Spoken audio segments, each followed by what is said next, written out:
My music started already. I didn't plan for it to do that. Okay, hello everybody. Welcome to Versio's Q&A Wednesday Live. I'm your host, David Michalek. With me is America's most sought after, respected, and adored. Can I say that? Adored credit expert, John Ulzheimer, Yes, formerly with FICO and Equifax. that's right. I I can still I have can not. I hardly have not. go I can hardly go anywhere at any kind of event where they are not throwing rose petals at John's feet as he walks. I was. I did a presentation at. Actually, no, that's not true. I was. I did a 12 hours of arbitration testimony in December. My favorite thing is 2-day arbitrations that turn into 6-day arbitrations. And for those of you who don't know what an arbitration is, it's basically kind of like it's the same thing as a trial, except instead of a judge and a jury in a courtroom, it's usually Mhm. done in a conference room with a retired judge, no jury, and then lawyers and witnesses and such, and documents, exhibits and such. And so it's instead of trial, but it's really the same thing because the judge is going to make a decision and award monies, just like what would happen in a trial. So I'm not going to name the client, but you know who they are. Everyone knows who they are. Um, I was testifying on behalf of a defendant, a data furnisher defendant, and I had 42 pages of questions that were asked of me. And one of the questions was just kind of to explain my background and my experience, and had I ever spoken at certain types of events, and just candidly, it just kind of popped out of my mouth without me even thinking about it. My answer was, "Oh yeah, I was always the least popular guy in the room at those events because I was talking about credit scoring, and no one knew what credit scoring was in the late '90s, and everyone hated it because they didn't understand it. They thought it was going to replace people, Yeah. underwriters, and so so I'm glad that the fulcrum has flipped, and now I'm not always the least popular guy in the room. I'm, hopefully closer to the more popular side of the equation. Well, we tend to be, not too popular, or well, I don't know if that's really the way to describe it. Probably not the favorite guys on YouTube, just because. Oh, sorry, it looks like we're frozen up on Facebook, but oh well. I mean, we'll just keep rolling. YouTube looks to be fine. Anyway, it's nothing. It's nothing wrong with our connection. That's certainly for sure. All right. So, what was I saying? Oh, yeah, not the most popular guy or favorite guys because you know the more stuff that I look at on YouTube and especially TikTok. TikTok is just like a breeding ground for bad info, and I don't make this mistake anymore of saying no, sorry, that's actually factually Yeah, inaccurate. It just all it don't do does it. is just people just double down and make up Yep. stuff and it's just not fun. So I so anyway, I so a couple of years ago, I used to do that too, David. I used to try to be the good guy tuna fish company, and whenever I'd see that kind of garbage on YouTube, or yeah, not TikTok necessarily, but certainly in the different Facebook credit repair related Facebook groups, I would, someone would post some bullshit, and I would get in there and try to clean it up, and then two posts later, it ended up into a political argument about Trump and Bond. It was just crazy. You could turn a picture of cute puppies and kittens into a political argument in one post, and yeah, and so I was like, you know what, I'm out. And so I got out of every single one of those Facebook groups. I mean, it is a pit of bile. And if yeah. you're not sinister, and if you're not trying to trick the system, then you're not getting the clicks. And I'm like, that's not me. I'm out of here. Yeah, no, I even told the guy that heads up our customer service team because now I passed the baton over to him to handle all of our social media stuff. I think I told him like, listen, I know you want to be the good guy. This guy really knows his stuff too, trained well, watches our stuff, watches your stuff, and really has all the answers. But he's just like, no, delete, no, pass on Yeah. that, no, let's not make a comment on that, just because. I mean, Yeah. we'll delete stuff that's just so wrong, it's misleading. But apart from engaging in people, you just gotta pass it on up. Yeah. So, moving into Dante's got a cool post. Dante, congratulations! Looks like you're off to a good start. Hey, so interesting little piece of data here for you, John. And I know we've talked about this a little bit, but it's exciting for me to see more momentum going towards people just handling their own stuff, doing their own repair, learning about credit, just not paying anybody, just kind of doing it on their own. The way that it was designed to be. So this month, right now, as of this morning, we have, it's January. You know how January is. It's like a new year, new me, better credit, better decisions. Right. So we've got about, as of this morning, about 6,000 people have created a credit Versio account. So that's a record in such a short period of time. That's us. Great. And also we have some pretty big affiliates too that use our product. Now, anytime you start exploding like that, you're going to get a ton of posts and a ton of questions, which we are getting. Some of them are, actually not some of them, all of them are very, very familiar stuff you and I have seen before. So I thought I would take like the most popular ones and do a true or false. And, we'll make it into like a little game show almost. Like we'll pop it up on the screen. All right. We'll, so like we'll flashcards. The old-fashioned flashcards. Yeah. It's kind of like, I don't know, whatever that TV show is where they put it up on the screen and they give you a second or two to answer it. And let's see. And everybody here who's watching, we got a decent crowd. We got people tend to show up a little bit late for these. And then we'll throw it and see what people, or put it out there and see what people think.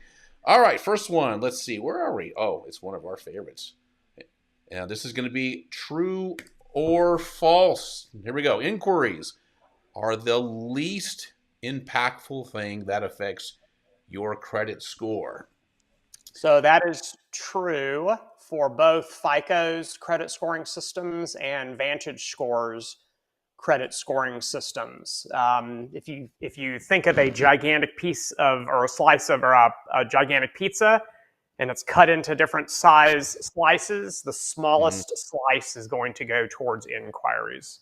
Yeah, very small. And you and I have had this conversation many times. I think that one of the reasons why, and these are posts that we get everywhere, like, hey, can I address or dispute or remove my inquiries? And I always feel like saying, why? Yeah. Why?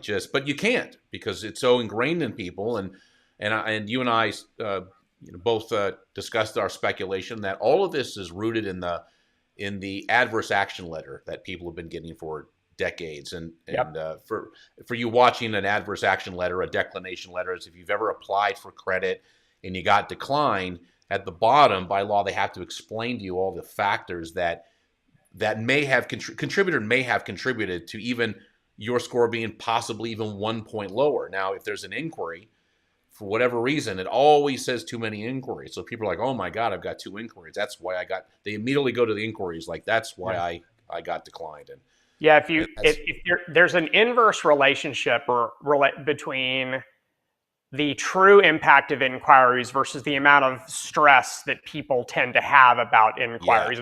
Yeah. So if this was the impact of inquiries, this is the amount of stress and time that people spend thinking about and dealing with inquiries. So there's certainly bigger fish to fry, but you're right. Some people call it the fifth reason code, and that's a little misleading, because it's not actually a FICO reason code. It is a Fair Credit Reporting Act requirement to disclose in those declination letters if inquiries had any measurable impact on the score, even if it was just a point.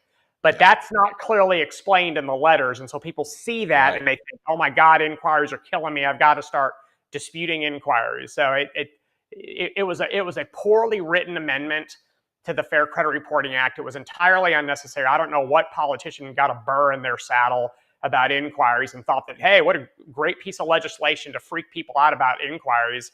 And include them on declination letters, even though they may have been like the 15th thing, that affected their score. Right. Yeah. So that is true. Inquiries are the least impactful things that affect your credit score. Okay. Now let's go to the next one. What do we got next here? Oh, this, John, I'm telling you.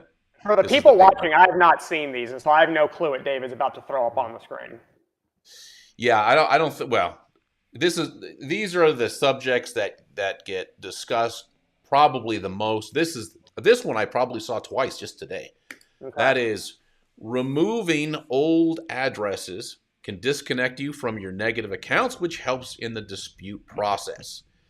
Man, is that, I don't know what happened this week, but that is a big one. Let me just move that one down a little bit. So John, the belief system is that somehow if I delete my old addresses, that I'm going to be able to separate myself from the accounts that I want to dispute.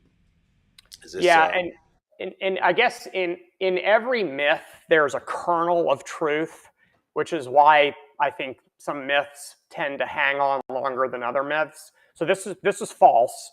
Um, but I'll tell you where this comes from, and I'll tell you what the kernel of truth is. That all of the credit reporting agencies use what's called matching logic to associate you with information that ends up on your credit reports. And so you don't have a credit report sitting around, in sitting around in a file, a bunch of paper sitting in a paper file somewhere with your name on it and all of your accounts. It doesn't work that way. The credit bureaus have all this information in their data warehouse. It's actually their credit file database. I mean, just and unbelievable amount of information floating around out there.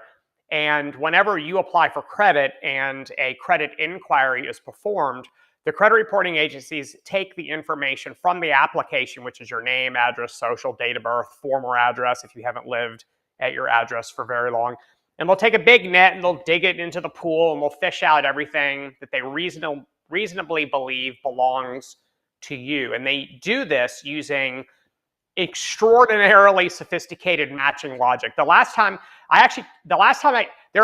of the credit bureaus has over 13,000 permutations of matching logic where they can associate you with something in their credit file database. You can remove as many addresses as you want, brother. If something belongs to you, they're going to figure out that it belongs to you. But whatever, go ahead and remove your addresses if it makes you feel better. So, the answer is false. You don't disconnect yourself from anything on your credit report, whether it's positive or neutral or negative, simply because you remove addresses where you may have lived in the past. The bureaus are a little bit smarter than that. Yeah, well, think about that just for a second. Put aside the 13,000 permutations, put aside advanced matching logic, and just think about that for a second. Just common sense. Let's pretend we don't know anything about how credit works. If you were to, let's just say, a woman, you have a name change, you get married, and you move into a new home. You and your husband move into a new home, and you get rid of all of your old addresses. You maybe want to clean that up. Well, wouldn't there be a chance that you could, if your credit was all good, wouldn't you got a name change? All your old addresses are gone. Wouldn't you run the risk of losing all of your good credit if there was even a kernel of truth in that information? Why would you even risk that? And these are things that we don't ever see happening. That's right, and that's why the credit bureaus have this matching logic, is so consumers don't accidentally disassociate themselves from. Because remember, most people in this country have good credit, right? The average FICO score is 716, and I think 40% of consumers have scores above 760 or so. Most people have good credit. So what you don't want to do is you don't want to have your fourth former address removed from your credit report, and then boom, all of a sudden that's the anchor between you and all of your old good stuff, and now it's all gone. No one wants that to happen, including the credit bureaus. And so that's why this matching logic is so sophisticated, so that you don't accidentally do something stupid like delete your apartment number or whatever, and then all of a sudden, boom, your credit report is a shell of what it used to be. Yeah, exactly. Okay. Oh, we got a good comment up here from. We got a good question. We should probably answer this before someone gets in a wreck. Yeah. Okay. So I have my cousin in the car, and he thinks that for him to build his credit, he should carry a balance for months. I told him that he doesn't need to do that. Can you guys please explain? All right. Big Crater 210. That's a good name. Like that. Yeah. So listen to your cousin, or I guess the driver, because the driver is correct. You don't need to. First off, you don't need to use your credit card month after month in order to build credit, and you certainly don't need to carry a balance for month after month in order to build credit. Just the simple fact that you have the card and it is on your credit report month after month after month, you're building credit. And so, and in fact, this we haven't talked extensively about FICO 10T or Vantage Score 4, which are going to be the two Yep. models used in mortgage lending in the next 2 years. Those will actually Amazing. penalize you if you carry too large of a balance month after month for the prior 24 months. And so but this is another, and I'm not criticizing your cousin. I'm just saying this is something that is also another myth that floats around out there on the internet, is that you should Yep. somehow carry balances and that somehow makes you build credit faster. You can't accelerate time. And so if you have a credit card that you opened last January, it is now 12 months old. It doesn't matter if you used it, if you didn't use it, if you maxed it out, if you used half of the limit, if you used a fourth of the limit, it's still a year old in every single scenario. So the balance is not does not equate to the pace at which you build credit. It's just, this is one of the hardest parts about building credit, is this time aspect, or the time and file related metrics, because you can't accelerate time, which is why whenever people talk about being added as an authorized user, they're almost always coached to be added on accounts that are older, because then you do get the value of the age of that account in your credit score. And so yeah, pay your balance off in full every month. That means you're not paying interest, and 30 days is still going to pass in 30 days, and it doesn't really matter what the balance is. And so, but drive carefully. Yeah, and just to add a little bit more to that, there's really, you can go through life doing one of two things. You can be a revolver, you can be a transactor, and a lot of people are going to play both roles depending on what's going on in your life. So a revolver means you carry a balance every single month, which means you're paying interest every single month. A transactor means, and this is really the ideal way to use credit cards, is you use your card just as you would cash. You pay it off at the end of the month, and you don't pay any interest. And perhaps you got a good card, you get some perks. But John, you and I can probably both argue that the transactor is more likely than not going to have the higher credit score, especially now referencing FICO 10T and also Vantage 4 as it relates to mortgage, because they're going to be looking at two things. That they're going to be looking at trended data, which is sort of what we're talking about, and also one of the other things too that people get caught in is having too many cards with balances. And that's another part that a lot of people don't think about, is these little nuisance balances that people keep on their accounts. And that's one, by the way, we see, like when I see people's scores drop, and we see it all the time, and it has nothing to do with the dispute process. It has to do with what they do last month as opposed to the month before.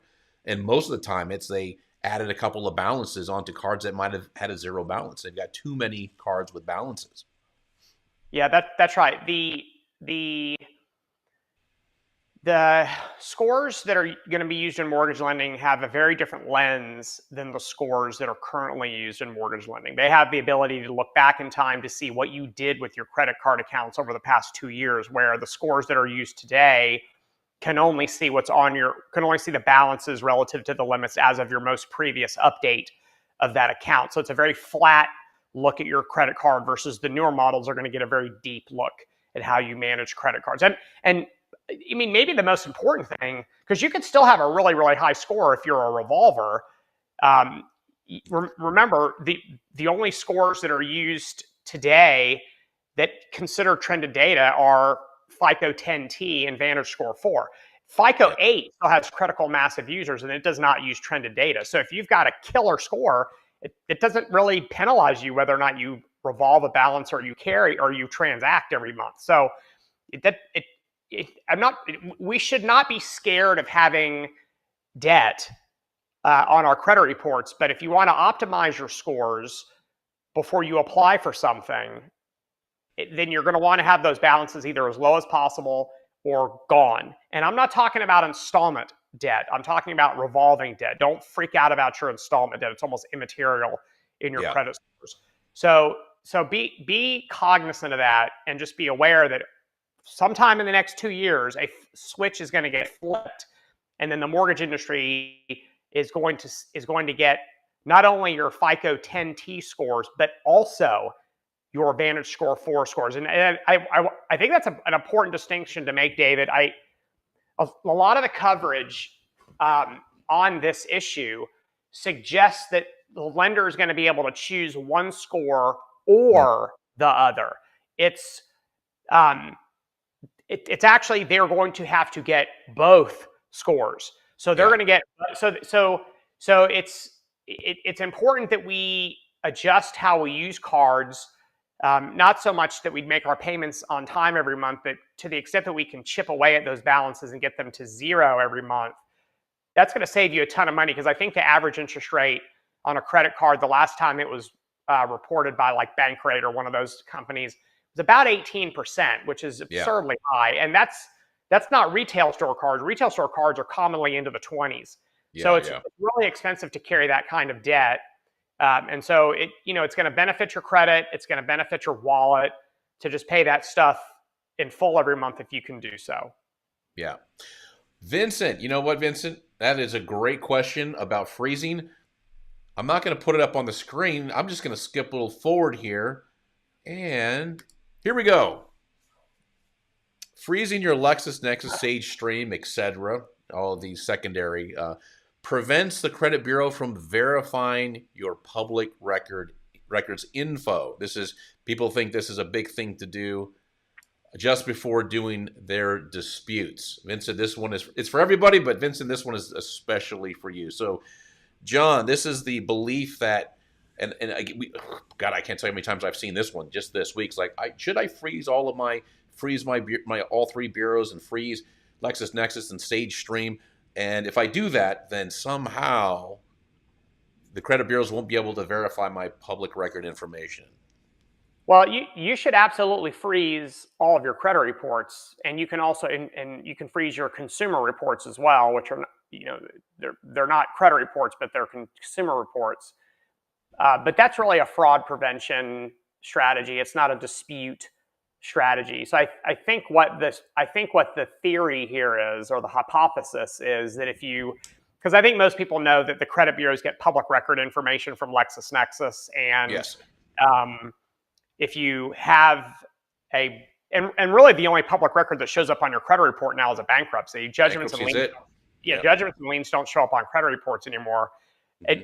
But if you have a bankruptcy filing on your credit report, the credit bureau's got it from Lexis. And if you dispute your bankruptcy, they're going to go to Lexis and get them to verify it for you. So the theory is if you freeze your credit reports, that somehow these companies can't communicate with each other. So that's incorrect. Obviously, that's just, again, I don't know where this comes from or why people think that's true, but whatever. I guess it makes for good YouTube videos. The security freeze or the credit freeze, the only thing that it does is it prevents creditors from pulling your credit reports if you don't already have a relationship with them. And so what that's meant to do is if someone tries to apply for credit in your name fraudulently, and if your credit reports are frozen, whatever lender it is, they're not going to be able to get your credit reports. So they're going to hit a wall, and they're going to get a message that your credit reports have been frozen. They're not going to get a credit report. They're not going to get credit scores. They're not going to get squat. And so really it stops the fraud right there in its tracks, and the fraudster has to move on to a different victim. But yeah, no, freezing your credit reports doesn't really have anything to do with the sharing of data vis-a-vis the dispute process. But go ahead and freeze them because it's free, and it's a really great way to prevent identity theft. Yeah, the supposition that gets tossed out there a lot is like, if you freeze your LexisNexis and your Sage Stream, like you said, there's two parties that can access this material. This is the creditors that you don't have a relationship with, which kind of have to come in this way, and you can freeze them. But then you got the bureaus down here, as an example, who want to go to LexisNexis and Sage Stream and verify this information. Well, the freeze does not affect them. They have a contractual relationship, so it doesn't matter what you do; they're still going to be able to access that info. The freeze doesn't have anything to do with the sharing of data between the credit bureaus with each other, and then the credit bureau. So if I'm Wells Fargo and and you have an account with me and you just filed bankruptcy and that account has been included in the bankruptcy, I can send that to Equifax, Experian, and TransUnion. Whether or not your credit report is frozen is irrelevant. So that, Yeah. again, we're talking about something here freezing, and then all of this other stuff down here, which is the furnishing and the dispute resolution, and the two things really have nothing to do with each other. But again, I'm sure there's some video out there that's got 1 billion clicks and likes, and it's clickbait, and Yeah. Good for them. Okay. There you go, Vincent. He's got a little. Thanks for addressing the truth. Hey, you know what, Vincent? That's what we're here to do, and it doesn't always go over well. Actually, we haven't really had any hecklers on the. I've been doing this how long together, John? 1.5 years, something like that. Yeah, that sounds right. I love hecklers. Well, I know, but I think what happens is they listen to us for about 5 minutes. They're like, yeah, these guys sound like they probably know what they're talking about, and we don't usually get it all that much. Okay, let's see. Whenever someone starts to heckle or argue with me, it's the equivalent of someone tapping out in a UFC fight. You're like, hey, I'm not going to beat you, so I'm just going to yell at you. Right. Yeah, I'm going to be real loud and obnoxious and make people pay attention. Okay, next one. Let me move these down a little bit. The best way to resolve. This is gonna rub some people the wrong way. The best way to resolve a legitimate collection. This also applies to any debt, not just collection. Is to pay it. We don't hear that in the credit repair space. You hear people never pay collections, never pay your debts. Don't do it. So is this a true or a false? So I don't know if this is a trick question, but I would say the best way to resolve a legitimate collection is to pay it or settle it. But I think that's true. It's true as written. I would just add or settle it. I think I've told you this story before, David, but it's good enough to repeat that me and a former coworker of mine at FICO went to the Federal Reserve Bank of Atlanta and listened to a presentation made by what I would call a celebrity rather than an expert, because a celebrity and an expert are not the same thing, right? A celebrity is a celebrity, an expert is an expert.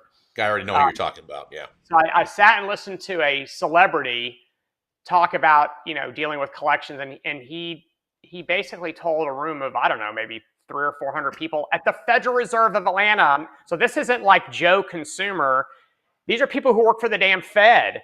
He basically said, not only should you not pay your collections, but you should never even communicate with debt collectors when they contact you. And I was like, oh my God, I can't believe he's saying this in front of all. And you knew everyone was like, what? Why is this guy saying this? Right. Yeah. So no, the best way to deal with a legitimate collection, I think the word here is legitimate. Okay. So if you've got a legitimate debt that's in collections, the best way to deal with it is to negotiate some sort of a settlement with the debt collector, pay it. It solves it. If it goes to a zero balance, most of the newer credit scoring systems are going to ignore it, which is great. You may see a substantial score increase as a result, and it stops the phone calls, it stops the letters, it eliminates any possibility that they're going to sue you. Yeah. Ignoring them doesn't solve any of those problems. And so I still don't understand why people suggest that you should ignore legitimate collectors. But again, it's a really, what it is. It's a real popular position in the credit repair space because everybody operates off the platform. Well, if I pay it, it's still going to be there anyway, so I might as well just not pay it. Rather than contemplating really what this means. Well, number one, you have an obligation that you agreed to pay and didn't.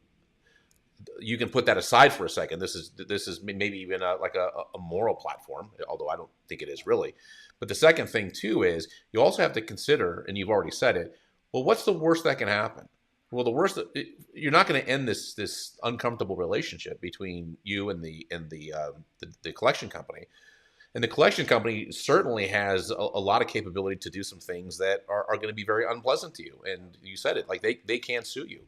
And even though judgments don't end up on credit reports anymore, not since, 2018, bad things come from that. They can levy your bank accounts. I can't tell you how many stories I've heard. People call me up like, I can't pay my rent because I woke up this morning and all my money's gone. And it took me, I had to go down to the bank to find out that this collection company that sued me ended up taking all my money. So there's that, and there's also the levy of or the garnishing of wages, which that's scary stuff. And people don't think about that. So in my expert work, many of my clients are my expert witness work. Many of my clients are the big debt collectors, and I have, without getting too kind of deep into their private information, I can tell you, and this is probably, obvious, I can tell you that I've never seen any debt collector that has any sort of a policy that indicates that if the consumer ignores us, we should stop trying to collect the debt from them. Yeah, I'm sure that's just part of their business model. That's not a policy that any debt collector has. Yeah. And so by ignoring them, you're not triggering any sort of action on their part to say, yeah, let's throw up the white flag. John won't return our phone calls. Therefore, we should stop trying to collect this debt from him. So I wish people would stop spreading that and certainly taking that advice. Yeah, you know what? And this kind of ties into it too. Real quick, Dante, I see that you've got some posts. Generally speaking, when I have John on with me, we don't do a lot of like credit repair stuff. This is more of like credit building, understanding credit. But I promise you, I will swing back around and answer your question. Oh, you're on YouTube. Okay. You can answer it. I'll just sit this one out. You just, if you want to answer it, I'll sit this one out. Okay. So when an account is charged off but come back verified, how likely is to be removed during round 3 or 4? So Dante, first of all, you have to understand, I'll make this very brief. Things don't get removed from credit reports unless, really it's just 2 reasons. There's something wrong with it. Okay, it's erroneous in some way. This is right out of the Fair Credit Reporting Act. Something wrong with it. And if they verified it, it means that it doesn't seem like there's anything wrong with it. Or there's some kind of an error. Now, one thing that Credit Versio is amazing at doing is finding errors. If there's a discrepancy or an error, something wrong, factually about the way that it's being presented, then it'll present you with that dispute reason. And the creditor can come back and fix it. They often do. So as far as the deletion goes, you might get it, you might not. But there's nothing special that takes place in round 3 or round 4, apart from the software scanning the account to see if there's anything there that's disputable. You might have heard me say this in the tutorial videos, that the best dispute reason is always the one that explains why the account is not reporting accurately. But if it is accurate, and they come back and verify that it's accurate, my friend, it's going to stay. The best thing to do is at some point settle it if you have a balance due.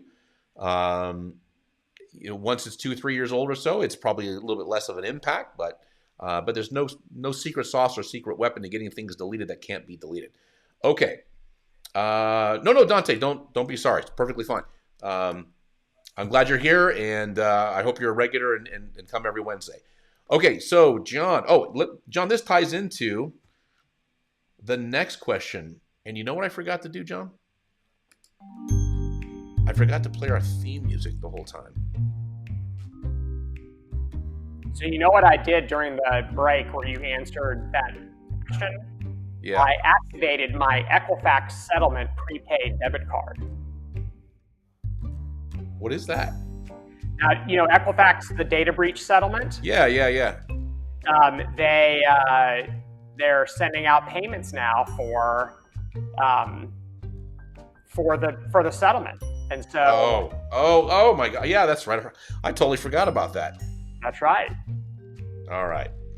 Well, good for you. Don't spend it all in one place. Yes, $21. And tell you what, hey, yes. you are that much closer to being on the road to financial freedom. Okay.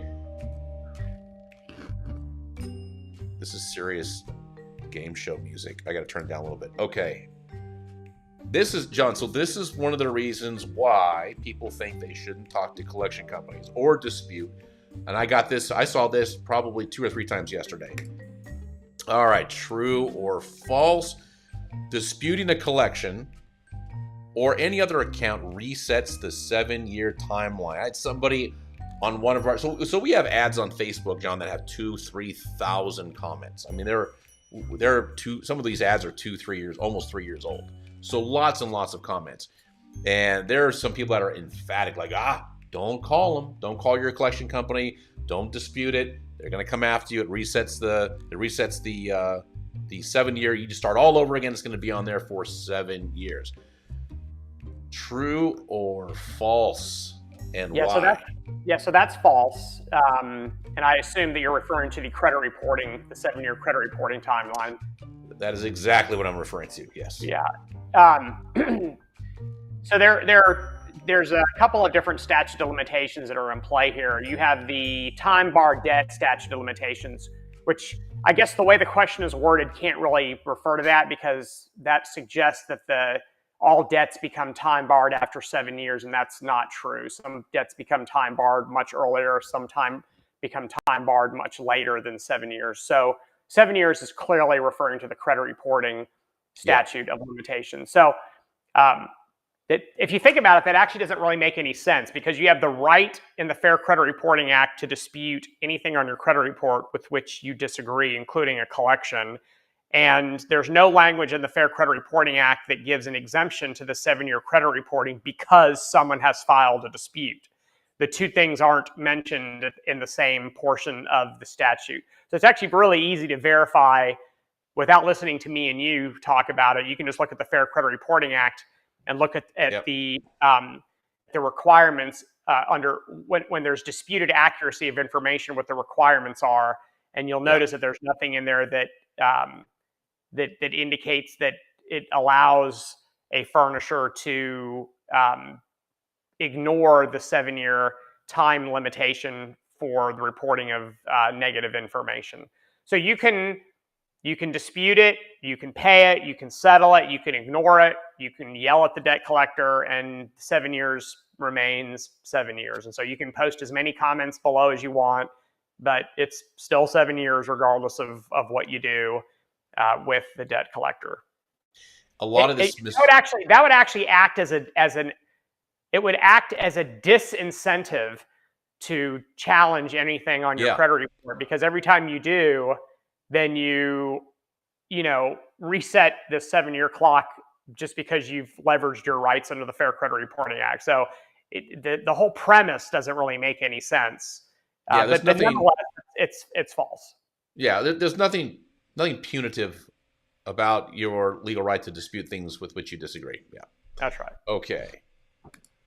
All right, and I think this might be our last one. All right, here we go. Last one. You recover from most derogatory accounts in 24 months, roughly 24 months, not 7 years. So in other words, you're not having to carry that heavy load of the damage that, say, a late payment does, or several late payments do, for a full 7 years. That largely you're over it in 24 months. True, false, and how does that work? Yeah, so that's true, as long as you don't keep doing it. Right. So the metric in credit scoring systems is not necessarily, it's not tagged to every derogatory entry on your credit report and then it's considering how old all of them are. That's not how it works. The way it works is there's a metric in scoring system that the two that are important here is, do you have any serious derogatory or major derogatory events on your credit report? And so that would include things like settlements, defaults, foreclosures, repossessions, collections, accounts that are 90 days past due or worse, things like that. And if the answer is no, then you're in the clear. If your answer is yes, that you do have stuff like that on your credit report, then the next question is how old is the most recent of those events?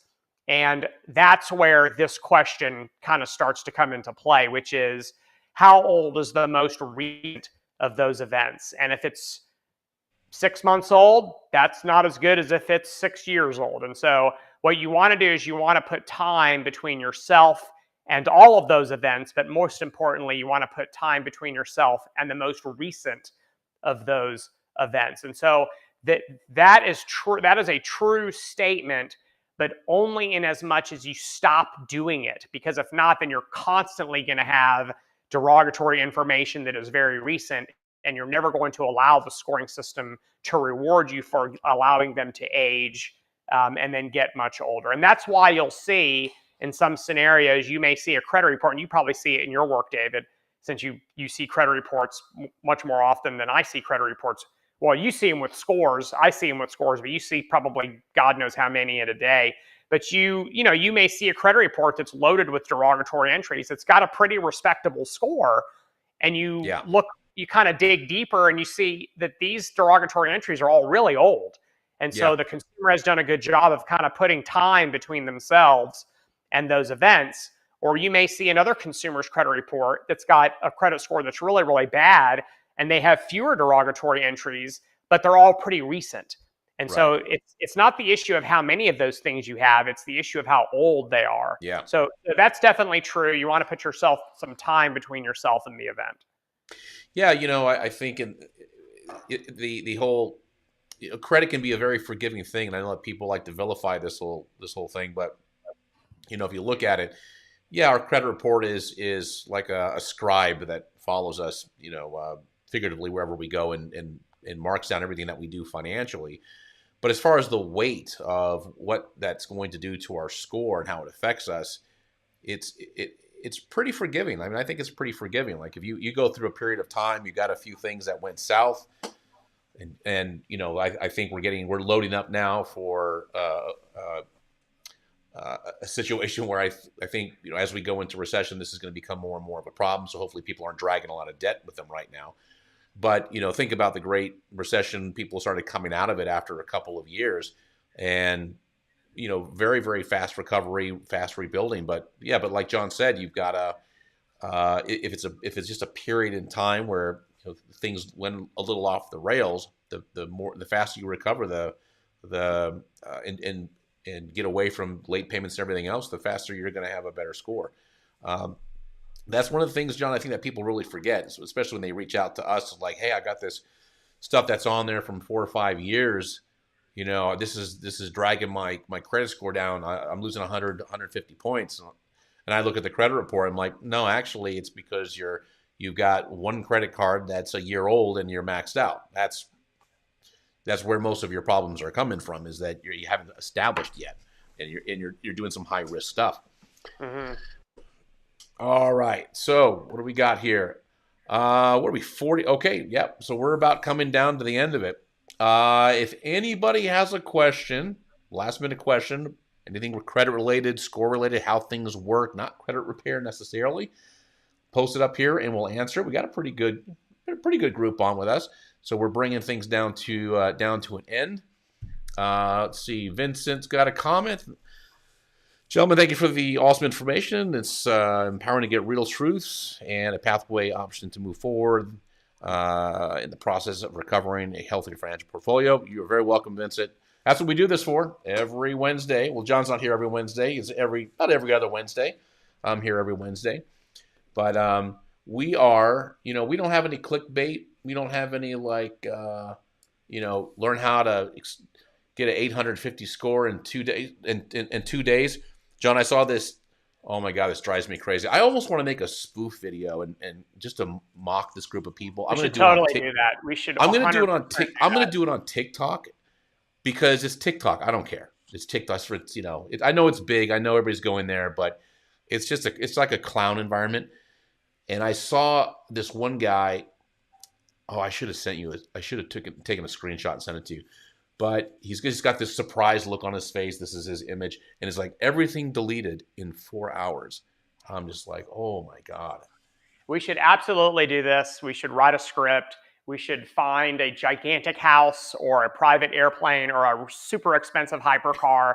Record have gigantic chains on with bad Miami clothing, and do it in front of that, and talk about how you can get all your credit removed in 2 hours for the low price of $3,900 paid in advance with crypto. So we should totally do something like that. So I'm not going to spoil it for you, John, but we do have scripts written for this stuff.